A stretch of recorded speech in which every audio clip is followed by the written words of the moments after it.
Welcome to Southside News Today. It's Monday, March 1st. I'm Chuck Vipperman reporting.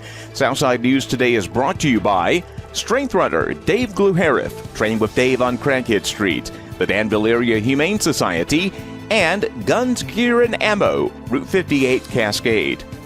A Danville-based group is investing in another promising high-tech startup. The Launch Place, which was formed from the proceeds of the sale of Danville Regional Medical Center, is investing $150,000 in Orbital RX. They develop management software for hospital pharmacies. It's a real-time drug inventory management combined with evidence-based clinical information, which addresses the nation's drug shortage. The company, Orbital RX, collaborates with IBM's Watson Health. It's the Launch Place's 23rd investment in local startups. A Martinsville judge today denied bond for one of the suspects in a double fatal shooting last month at a Martinsville restaurant. Jamal Jenkins will remain behind bars for the time being. The 24-year-old Collinsville man is charged with first-degree murder and weapons counts. A co-defendant, 20-year-old Rosario Eggleston of Martinsville, is charged with aggravated malicious wounding. State police say Kilo Martin and Siobhan Reed were shot and killed in an altercation at El Norteño restaurant. An argument in the bar area escalated into gunfire. Third suspect was shot and wounded by a Martinsville police officer after reportedly chasing a man in the parking lot and shooting at him. Danville City Council this week will likely sign off on the latest effort to try to help reduce peak power demand for Danville Power and Light customers. DeLorean Power wants to build a 10.6 megawatt battery energy storage project here on these warehouses in Monument Street. It would be the first energy storage system on the DP&L grid.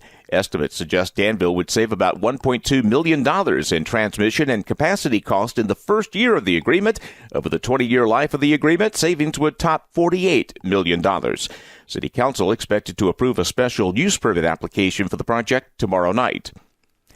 Danville police think a missing city man is safe and sound halfway across the country. Family members told police a couple of weeks ago that 75-year-old Herman Harston had been missing for more than 6 months. He was last seen leaving his home on Chetlaine Avenue in Danville in August of last year. He was on his way to a store. They told police it was not unusual for him to be gone for weeks at a time. Now, police say they have reliable information that Harston was in Oklahoma City last September. It appears he traveled there on his own and was in good health. It's another good news, bad news day as we track the latest COVID numbers. The bad news is 2 more local deaths have been reported, bringing the city and county's total to 169. Now, there is good news in the latest case reports. There are only two new cases identified the last 24 hours in Danville, bringing the 7-day average down to 14. In Pittsylvania County, only 5 new cases reported in the last day. The 2 local 7-day averages, are at their lowest point since last fall.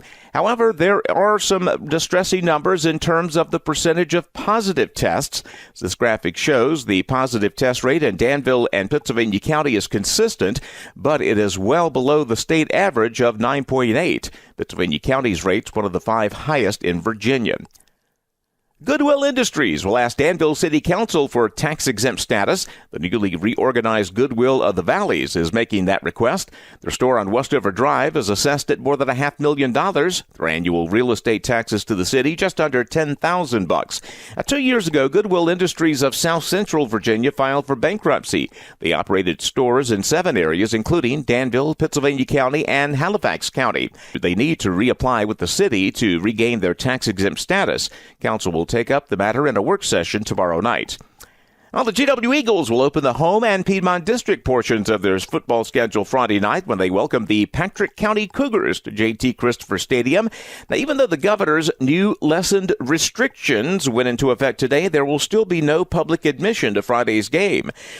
Northam's order restricts attendance at outdoor sporting events to 250. GW High School officials say they've carved out 55 spots for each band member, 12 for the cheerleading squad. Each player and coach will get 3 guests each. That adds up to nearly 250. Of course, you can still experience the game. CVIT Media Solutions will have live coverage. Check out the GW Eagles football page on Facebook. We'll have a live link Friday around 6:30. You can also catch the game on the Dan 104.5, and Chatmoss Cable will have a simulcast. Check out the sinkhole that appeared on Chatham's Main Street this morning at the corner of Hurt Street. These pictures, courtesy of the Chatham Star-Tribune. Chatham police quickly blocked the area off. The sinkhole not blocking traffic. Crews are trying to figure out if it's a town infrastructure problem that's been leaking for some time, or if stormwaters are to blame. Fortunately, no vehicle damage has been reported. Let's take a walk on the positive side of life now. Here's our nightly feature, Live Positive, with Dr. Joey Fawcett. I'm Dr. Joey Fawcett, coaching you to live positive today. So I missed a flight by 4 minutes.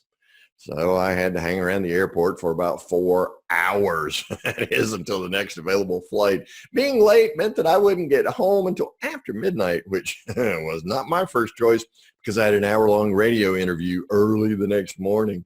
I was a little upset with myself. Okay, I was really angry with myself as I sat in that airport, going over in my mind all of the things that I should have done, could have done to get to the airport on time and did not. In fact, I was really rough on myself, and I started feeling a little bit down until I called my wife. I groused about my negligence, the delay in getting home, the uncertainty of an available seat on the connecting flight. And then she said to me, "But honey, you always land on your feet. Just do what you tell everyone else to do. Live positive." So I did. Much more humble than before our conversation. I sat down, I turned on my laptop, and guess what I did? I wrote this story to share with you. So today, when you make a mistake like I did, don't be so hard on yourself. Do what I did. Land on your feet. And I listened to wife and make a life worth living today. I'm Dr. Joey Fawcett, coaching you to live positive today. Thanks, Dr. Joey. Your forecast calling for gradual clearing overnight. It's going to get cooler, lows down to 32 degrees. Tomorrow is going to be sunny with less breeze and much cooler temperatures, highs topping out only around 50. And that's a look at Southside News Today. I'm Chuck Vipperman. It's been brought to you by Guns, Gear, and Ammo, the Danville Area Humane Society, and by Strength Runner Dave Gluharith. Train with Dave on Crankhead Street. I'm Chuck Vipperman. Have a great evening.